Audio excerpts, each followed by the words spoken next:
বারাইপুরের থানার আন্ডারে বিন্দাখালী গ্রামে সেই জায়গায় প্রথমে ইমাম সাহেবের বাড়ি ভেঙে দেওয়া হয়।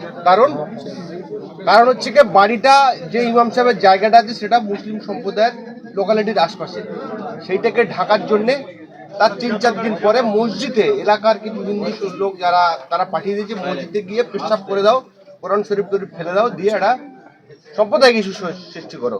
কিন্তু সেই জায়গার মুসলিমরা সজাগ ছিল, তারা কোনো রকম মারধর করেনি, তাদেরকে ধরেছে যে মসজিদে ঢুকে পেশাব করেছিল, কোরআন শরীফ ফেলে দিয়েছিল, তাকে পুলিশের হাতে তুলে দিয়েছে। কি বলবেন? দেখুন, বাড়ি ভাঙচুরের খবরটা আমার জানা নেই এটা ঘটনাটা, কিন্তু আমার কাছে এই ঘটনা জানা আছে যে শুক্রবারে মসজিদে ঢুকে মসজিদের যে পবিত্রতা সেটাকে নষ্ট করেছে, ওইখানে একটা সাম্প্রদায়িক উত্তেজনা ছড়ানোর চেষ্টা হয়েছে।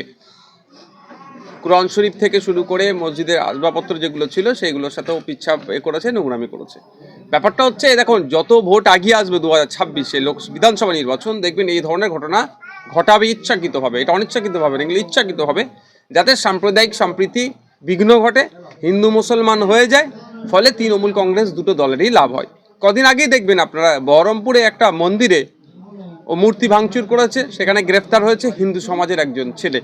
এর থেকে বোঝা যাচ্ছে যে কৌশলে একটা বাংলায় হিংসার বাতাবরণ তৈরি করার চেষ্টা হচ্ছে। এখন প্রশ্ন এখানে, ওখানকার শুভবুদ্ধি সম্পন্ন মানুষেরা বিন্দাখালী তারা যে অভিযুক্ত তাকে ধরে পুলিশের হাতে তুলে দিয়েছে, পুলিশ কি ব্যবস্থা গ্রহণ করেছে? একটা ছাগল চোর ধরে ফেললেও ধরতে গেলে প্রেস কনফারেন্স করে, একটা মুরগি চোর ধরলেও প্রেস কনফারেন্স করে, একটা ছোটোখাটো থেকে শুরু করে বড় ঘটনাতেও প্রেস কনফারেন্স করে। কিন্তু এই ঘটনা এটা একটা সেন্সিটিভ, এই ঘটনায় তো প্রেস কনফারেন্স করে সাধারণ মানুষকে আশ্বস্ত করা দরকার। আমরা দেখবেন গতকালকে একটা ফেসবুকে পোস্টও করেছি সোশ্যাল মিডিয়া সাইটে, যাতে এই ধরনের অপ্রীতিকর ঘটনাকে রোখা যায় এবং যারা এই ধরনের করছে তাদের বিরুদ্ধে ব্যবস্থা সহ সজাগ থাকার কথা। এ কথাই তো পুলিশ করতে পারে, পুলিশকে তাদের বিরুদ্ধে কোনো আইনত ব্যবস্থা গ্রহণ করেছে সেটা দেখার বিষয়। আমি ওই মসজিদ কমিটির সাথে যোগাযোগ করছি, তাদেরকেও জানতে চাইছি যে কি আপডেট আছে তাদের কাছে, সেটা জানবো। যদি প্রশাসন এটাকে এড়িয়ে যাওয়ার চেষ্টা করে, এই প্রশাসন এটাকে যদি এই গতানুগতিক এই ধরনের ছোট্ট ঘটনা বলে এটাকে এড়িয়ে যাওয়ার চেষ্টা করে, তাহলে প্রশাসনের বিরুদ্ধেও আমরা আইনত ব্যবস্থায় যাব। তবে দুর্ভাগ্যের বিষয়, আমি আপনাদের একটা কথা বলতে পারি, দেখুন যে শুভেন্দু অধিকারী, যে সুকান্ত মজুমদাররা রাত দিন একটা সম্প্রদায় তথা মুসলিমকে টার্গেট করে এই ধরনের অবাঞ্ছিত মন্তব্য করছে, তাদের বিরুদ্ধে দেখবেন তৃণমূলের পরিচালিত রাজ্য সরকারের প্রশাসন কোনো ব্যবস্থা গ্রহণ করছে না। কারণ তারা মনে মনে হাসছে, যত মুসলমানদের বিরুদ্ধে বলবে তৃণমূলে তত ভোট বাড়বে। এইগুলো একটা তারা চক্রান্তের হয়তো একটা পার্ট হতে পারে। মুসলিমদেরকে ভয় দেখানো হবে, মসজিদে এই ধরনের নোংরামি করবে, যে করবে তার বিরুদ্ধে প্রশাসন ব্যবস্থা গ্রহণ করবে না। আর ব্যবস্থা গ্রহণ করলে দেবেন জামিনযোগ্য ধারায় মামলা দিয়ে দেবে। এটা তো জামিনযোগ্য ধারায় মামলা দিতে হবে। এটা দুটো সম্প্রদায়ের মধ্যে আপনার যাতে অশান্তি তৈরি হয় এই পরিকল্পনা, এটা এদের বিরুদ্ধে তো রাষ্ট্রদ্রোহী মামলা হওয়া দরকার। দেশের যে সম্প্রীতি, যে ঐক্য সেকুলারিজমের ওপর এরা আঘাত দিচ্ছে। কিন্তু দুর্ভাগ্যের বিষয়, এখনও পর্যন্ত আমার কাছে কোনো খবর নাই যে প্রশাসন কি ব্যবস্থা নিয়েছে। প্রশাসনের উচিত ছিল তড়িঘড়ি এদের বিরুদ্ধে ব্যবস্থা নিয়ে তদন্ত করার জন্য আইপিএস র্যাঙ্কের কোনো অফিসারকে এখানে রিক্রুট করা যেটাই বলুন না কেন, মানে এখানে একটা অফিসারের নেতৃত্বে হওয়া, যাতে এই ধরনের ঘটনা যারা ঘটিয়েছে তাদের বিরুদ্ধে কড়া ব্যবস্থা নেওয়া যায়। কিন্তু দুর্ভাগ্যের বিষয়, এই ধরনের ঘটনা ঘটছে না, এই ধরনের কোনো অ্যাকশনই নিচ্ছে না। অভিযোগ করছেন এলাকার মানুষ যে যারা ঘর ভাঙছিল তাদেরকে প্রশাসন না তাড়িয়ে, প্রশাসন এবং জনপ্রতিনিধি পঞ্চায়েত প্রধান উপস্থিত ছিল, তাদেরকে না তাড়িয়ে যারা বাড়িটা ভাঙতে রোধ করতে চেয়েছিল তাদেরকে তাড়িয়ে ফাঁকা করে দিয়ে। এটা তো স্বাভাবিক, এটা যতদিন না বুঝতে পারবে, আমি কোড আনকোড বলছি মুসলমানদের নাম ধরে, যদি এটা যতদিন না মুসলমানরা বুঝতে পারবে তাদের দুরবস্থা কাটবে না। আমি এত জায়গায় দেখুন, আমার কাছে ভিডিও আছে শ্যামপুরের ঘটনা। শ্যামপুরে হযরত মুহাম্মদ সাল্লাল্লাহু আলাইহি ওয়াসাল্লামের ছবিকে কেন্দ্র করে একটা, এই যে ছবিটা আছে তার 2 দিন আগে থেকে প্রশাসনকে জানানো হয়েছে, প্রশাসন কোনো ব্যবস্থা গ্রহণ করেনি। তাহলে চাইছিল এই ধরনের একটা পরিবেশ হোক। তারপরে এই ঘটনা ঘটে যখন একটা অপ্রীতিকর ঘটনা ঘটলো, তারপরে আমার কাছে ভিডিও আছে, আমি পুলিশের উচ্চকর্তাকে দিয়ে পাঠিয়ে বলেছিলাম যে শ্যামপুর নিয়ে চুপ আছি মানে এটা নয়, আমরা চাই যে কোনো ধরনের অশান্তি না হয়, কিন্তু এই ভিডিও পাঠিয়ে দেখেছিলাম যে সেখানে পুলিশ থাকা অবস্থায় অন্য একটা সমাজের মানুষ এসে ভিন্ন সমাজের মানুষের উপর আক্রমণ করছে। এ ধরনের ঘটনা ঘটে যাচ্ছে। আপনি এই প্রধানের কথা বললেন, ওই প্রধানই যদি জিজ্ঞাসা দেখা যায় ওই প্রধানের সাথে বিজেপির কত ভালো সম্পর্ক আছে দেখবেন, তো তৃণমূলের প্রধান তো সম্ভবত বিজেপির সাথে কত ভালো সম্পর্ক আছে, মিলেমিশে শেষ ধরনের কাজ করছে। উলুবেড়িয়া বাউরিয়াতে একটা শুনলাম একটা নাকি মাজারকে কেন্দ্র করে কি হয়েছে, তৃণমূলের যিনি নেতা বিজেপির ছেলেদেরকে সাথে নিয়ে নাকি এগুলো ভাঙচুর চালিয়েছে, এই ধরনের অভিযোগ আছে ফেসবুকে দেখছিলাম। শতাধিক মানুষের বিরুদ্ধে অভিযোগ থাকলেও একজনকেও গ্রেপ্তার করা হয়নি, ঘর জ্বালানো, বাড়ি ভাঙা। কিন্তু ঘর জানালো মামলাটা কত মারাত্মক মামলা আমরা জানি, জামিন অযোগ্য ধারায়, কিন্তু কেন হচ্ছে না? গ্রেপ্তার করার দায়িত্ব তো আমার নয়, গ্রেফতার করার দায়িত্ব হচ্ছে সরকারের, প্রশাসনের, তারা কেন করছে না? আমি আবারও বলছি, শুধুমাত্র ভোটের সময় মুসলিম প্রীতি, মুসলিম ভালোবাসা এদের মনে জেগে ওঠে, ভোটের পরে সব থেকে বেশি আক্রান্ত মুসলমানরা হয়, সব থেকে বেশি শোষিত হয় মুসলমানরা, সব থেকে বেশি বঞ্চিত হয় মুসলমানরা।